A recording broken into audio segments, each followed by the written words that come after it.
Wa rahmatullahi wa barakatuh, chers amis. Shalom aux amis chrétiens. Que la paix de Dieu, ses bénédictions soient sur nous tous. Aujourd'hui, j'aimerais nous parler de l'histoire de Vicentia Tadagbe Shanvukini, dénommé Parfaite ou Dagbo ou Dieu de Baname. Et nous allons connaître toute son histoire aujourd'hui, ou bien un pan de son histoire. Et après ceci, dans une autre vidéo, nous allons parler des prophéties qu'elle a faites et elle n'a pas pu réaliser. Et des prophéties qui prouvent vraiment qu'elle n'est pas Dieu. Parce qu'elle a annoncé des choses. Elle a même promis détruire l'Église catholique romaine.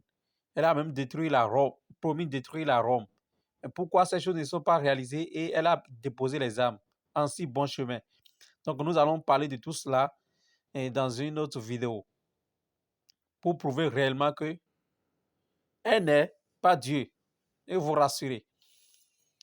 Je vous demande, chers amis, de vous abonner à la chaîne pour ne pas rater aucun épisode de ceci. Abonnez-vous à la chaîne, invitez vos amis aussi à s'abonner à la chaîne. Merci. Qui est Parfaite ou bien Dagbo, Dieu autoproclamé de Baname? On dit, l'événement précis nous écrit. C'est un article publié par l'événement précis. On dit, adulé, controversé et même contesté, Vicentia Tadagbe Shanvukini, aujourd'hui déifiée, paraît toujours mystérieuse. Et pourtant, elle avait une existence bien réelle. Enquête sur l'itinéraire d'une jeune élève devenue aujourd'hui Dieu. Donc, elle était une jeune élève. Parfaite de Baname, lors d'une de ses séances de prière au stade de l'amitié à Cotonou le 2 mars 2013. Parfaite, Dagbo, Dieu, Esprit Saint de Baname. Ce sont des noms qu'on lui connaît aujourd'hui. Mais avant cette métamorphose, c'est-à-dire avant cette transformation, avant ce changement de nom, elle avait vécu parmi les humains. Née le 18 avril 1990 à Sakete, selon les archives que nous avons consultées, l'Esprit Saint de Baname s'appelle à l'état civil Vicentia Tadagbe Shanvukini. Donc, je vous reprécise encore que ce que je vous lis, ce n'est pas moi qui suis l'auteur, mais c'est l'événement précis qu'il a publié. Et donc, je continue la lecture. On dit, né d'un père instituteur, Raymond Shanvukini, et d'une mère revendeuse, feu Victorine Ronquedo. Elle a passé son enfance à Toriga, une localité située à une trentaine de kilomètres de Cotonou, la métropole du Bénin. Avec ses parents, elle avait vécu dans la maison de feu Vincent Kenom, un fervent chrétien catholique. Une des parentes de l'ancien locataire de Toriga, Albertine Agoncet, qui la connaissait bien à l'époque, témoigne. À l'époque, elle était une petite fille. On ne la remarquait même pas. Elle avait 2 autres sœurs. Inscrite à l'école primaire publique centre de Toriga vers les années 1994, Vicentia Tadagbe Shanvukini obtient en 2000 son certificat d'études primaires, CEP. Roland Wesouvo, un de ses anciens camarades de classe avec qui elle avait passé le CEP la même année, rencontré à Toriga, se souvient encore du genre d'élève qu'elle était. Rona parle et nous citons. J'avoue qu'elle était une... Il dit, j'avoue qu'elle était une travailleuse. Si elle n'est pas première de notre classe, quand on était au CM2, c'est qu'elle est deuxième, a-t-il indiqué. Des talents qu'elle n'a d'ailleurs pas perdus lorsqu'elle s'était inscrite au sujet d'enseignement général de Tori à Guaco. Elle y était inscrite, selon les archives du collège, au cours de l'année scolaire 2000-2001. Et c'était sous le numéro 1759. Sa classe était la sixième E, une classe dans laquelle sont inscrits, selon les précisions d'un de ses anciens professeurs, des élèves qui avaient un niveau appréciable. Le rapport de fin d'année scolaire 2000-2001 du collège que nous avons consulté ne dément surtout pas cette affirmation. Au premier semestre, en effet, Vicentia Taragwe-Shravukini avait obtenu une moyenne de 11,78 sur 20.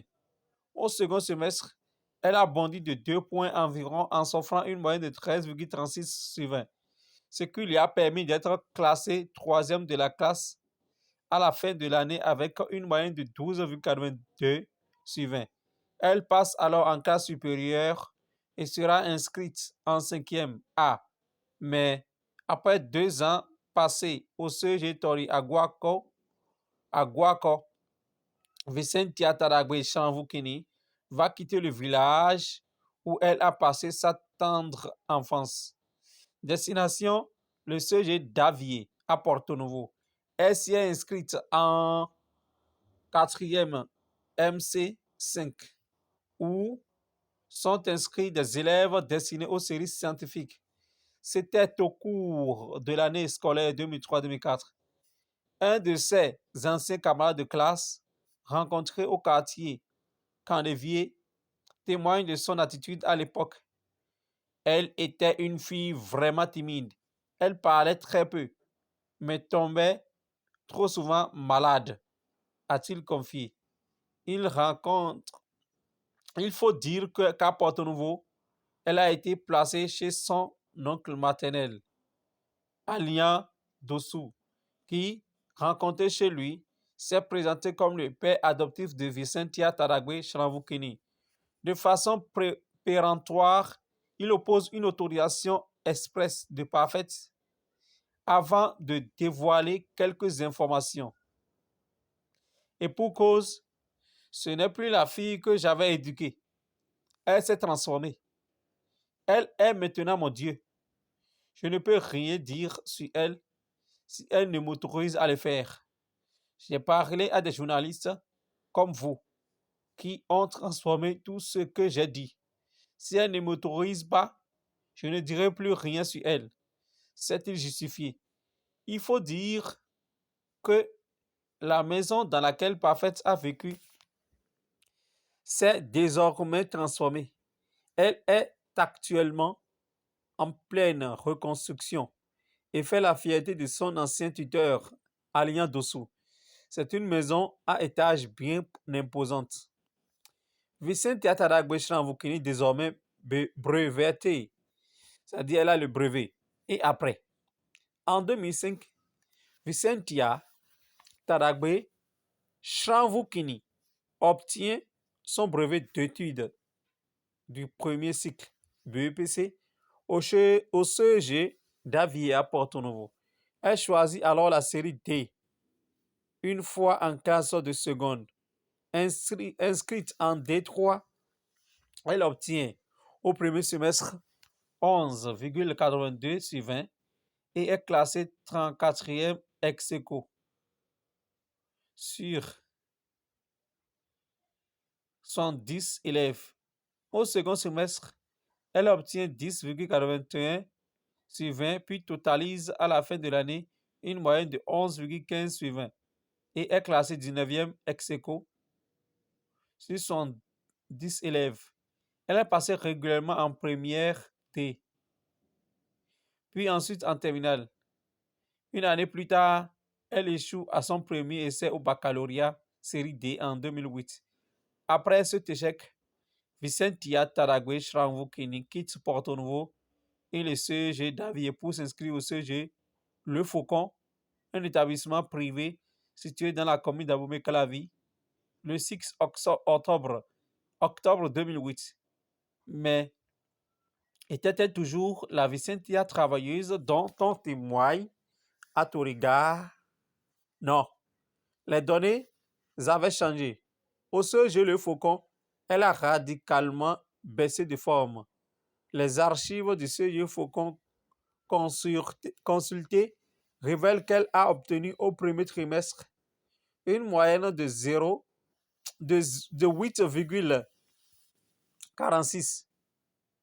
Une moyenne de 8,46 sur 20 et a occupé la 25e place sur les 39 élèves que comptait sa classe.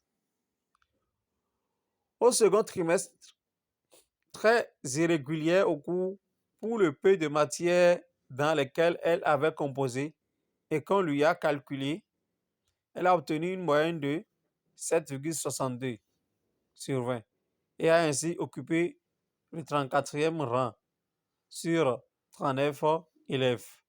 Une baisse de forme qu'explique la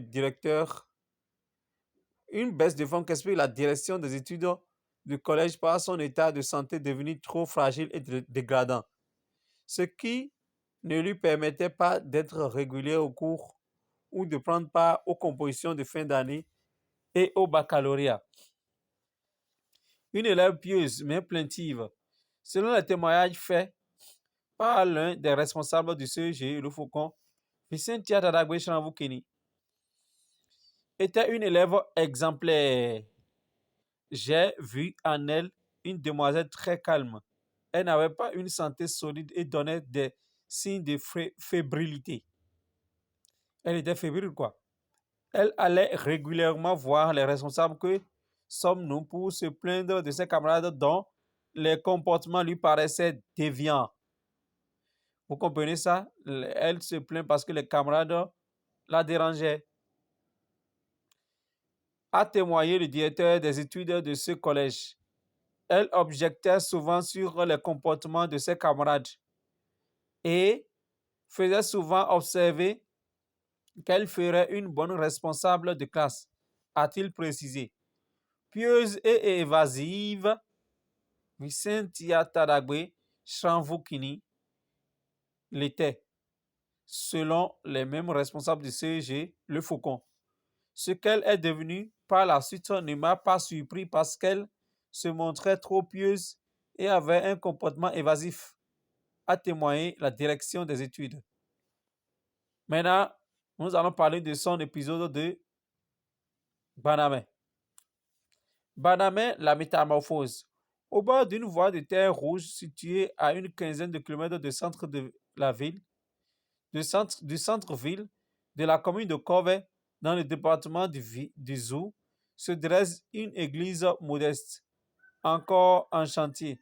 C'est l'église catholique Sainte-Odile de Banamé. Nous y avons rencontré M. Gabriel Tobossou, enseignant de formation. Il est le secrétaire du conseil pastoral paroissial catéchiste dans la dite église. Comme si c'était hier, il se souvient encore de l'état dans lequel Vicentia Taragwe Shramvukini était arrivée à Banamé. Elle avait été conduite à l'église Sainte-Odile de Banamé par ses parents le 20 janvier 2009. Elle était très malade. Elle bavait. Elle était sous une emprise démoniaque. Elle était sous une emprise démoniaque. On dit que, je répète encore la partie là pour que vous puissiez bien comprendre. On dit, elle était sous une emprise démoniaque. Vous comprenez ça? Être sous une emprise démoniaque avant d'aller là-bas. Est-ce que vous comprenez ça? a rappelé Gabriel Tobosu, qui révèle l'avoir tenue dans ses bras pour qu'elle puisse recevoir les prières d'exorcisme et de délivrance qui lui ont été faites. Des prières à l'issue desquelles elle a pu recouvrer un tant soit peu sa santé après 2 semaines d'inertie. Et c'est dans cet état de convalescence que la métamorphose de Shanvukini Vicentia en parfaite Dago, puis Dieu Esprit Saint de Badame a commencé. Ici, là, j'ai répété la partie là parce que la partie là est très essentielle pour la métamorphose. La partie qui dit que elle était sous une emprise démoniaque avant d'être transportée à l'église de Banamela. La partie là est très importante parce qu'il se peut que c'est le même démon là qui l'a transporté, pardon, qui l'a obsédé. C'est le même démon qui l'a maintenant transformé. C'est le fait que l'exorcisme, peut-être les prières d'exorcisme n'ont pas vaincu le démon. Et le démon a eu gain de cause sur elle et l'a transformée en ce qu'elle est aujourd'hui. Parce que ça fait en train de nous montrer ça. Le fait qu'elle est en train de dire qu'il n'y a plus de pouvoir maintenant, ça nous montre ça. On dit, et c'est dans cet état de convalescence que la métamorphose, vous comprenez ça? Que le changement, que la métamorphose de Shanvukini Vicentia en parfaite Dago, puis Dieu Esprit Saint de Badame a commencé. Vous comprenez ça? Donc c'est le fait qu'elle est sous une emprise démoniaque, c'est la suite à cela qu'il a transformé en Dieu, en parfaite, en Dago, en tout ce que vous connaissez. Selon les explications données par le secrétaire paroissial de l'église Sainte-Odile de Badame, c'est au bout de ces 2 semaines qu'elle a commencé par faire croire aux fidèles et à toute l'église qu'elle avait des révélations. Vous comprenez ça? Donc c'est l'acte. Vous comprenez hein, ce que je comprends. Vous comprenez ce que je comprends. Lorsque l'assemblée se réunit, par exemple, elle raconte qu'elle est une grande personnalité, qu'elle n'a jamais péché, qu'elle est aussi parfaite que Dieu, ou qu'elle est plus âgée que tous. Vous comprenez ça? Quand tu es possédé par un démon, c'est des conneries comme ça on raconte. Vous comprenez ça, non? Hein, celle qui est possédée par un démon, celle qui n'a jamais péché, va nous dire qu'elle est possédée. Vous voyez les contradictions, celle qui est sous une emprise démoniaque, entre-temps, nous dit aujourd'hui qu'elle n'a jamais péché, c'est comme ça on devient saint. Elle n'a jamais péché, elle est sainte comme ça. Et comment se fait-il que le démon a gagné cause sur elle? C'est le démon, en réalité, c'est le démon là qui lui fait dire tout ça là. On dit, a mentionné Gabriel Tobosu, tous les surnoms parfaits. Vous voyez, c'est comme ça qu'elle est devenue l'Immaculée. Elle est devenue parfaite, qui n'a jamais péché, sans tache. Dagbo. Dagbo, qui veut dire plus âgé que tous. Vous voyez, par exemple, Dagbo en fond, en notre langue fond, c'est Dagbo. Quand on dit tu es Dagbo de la maison, c'est toi qui es le plus âgé de la maison. Puis Dieu, qui lui sont attribués aujourd'hui. Au début, nous, on pensait qu'elle délirait, mais de plus en plus, la chose a pris de l'ampleur. A expliqué le secrétaire de l'église catholique Sainte Odile de Badame, au point où l'exorciste Père Mathias Vigan, qui avait dirigé les prières, s'est laissé convaincre par tout ce que Parfait disait. Vous voyez ça? Le Père Vigan, même qui est l'exorciste, lui aussi s'est laissé convaincu. Il s'est laissé convaincre par ce que Parfait disait. Qu'est-ce qu'il dit? On cite. On dit choses curieuses, alors que nous autres, nous n'y croyions pas. Le premier d'entre nous, je veux parler du Père exorciste Mathias Vigan, se disait convaincu de la véracité des révélations qu'elle faisait. On lui a tout dit. Mais il nous a convaincus qu'elle ne mentait pas. Vous voyez ça là? A fait observer Gabriel Tobosu avant de préciser. Lorsque Parfaite a remarqué qu'elle a réussi à convaincre le Père Vigan, elle a commencé par faire plusieurs autres révélations. Ainsi, elle pouvait dire par exemple que telle ou telle autre personne avait la sorcellerie ou était envoûtée. Au point où des fan clubs ont commencé par être formés en son nom. Des séances de prière sont commencées par être organisées. Elle les dirigeait personnellement avec le soutien du père Vigan. Vous voyez comment le truc est organisé? C'est que ce qui a été organisé avec l'aide du père Vigan. Un soutien et une mobilisation des fidèles que l'évêque d'Abomey, Eugène Cyril Hounekon, appréciait mal. Merci. Telle une sanction, il affecte alors le père Vigan sur une autre église, à Dan, une localité située dans la commune de Tidja, dans le département du Zou, bien loin de Banamé, avec pour interdiction que Parfait le revoie. Il défère à cette instruction de l'évêque et prend service dans cette nouvelle église le 10 janvier 2010. Mais erreur, au bout de quelques jours, selon les explications données par Gabriel Tobosu, Parfaite, qui draine déjà du monde derrière elle, ira le rejoindre. Furieux par une autre instruction, l'évêque d'Abomey, dans la juridiction sous laquelle se trouve l'église Sainte-Odile de Bonham, interdit désormais les campagnes d'évangélisation non autorisées et les déviations sectaires de Parfaite et ses sympathisants. C'était le 20 janvier 2011. C'est là où commence la guerre entre l'église catholique romaine et l'église de Banamé. Vous comprenez ça? C'est le texte de l'évêque qui a interdit à tout chrétien catholique de participer aux assemblées de Parfaite, a précisé Gabriel Tobosu.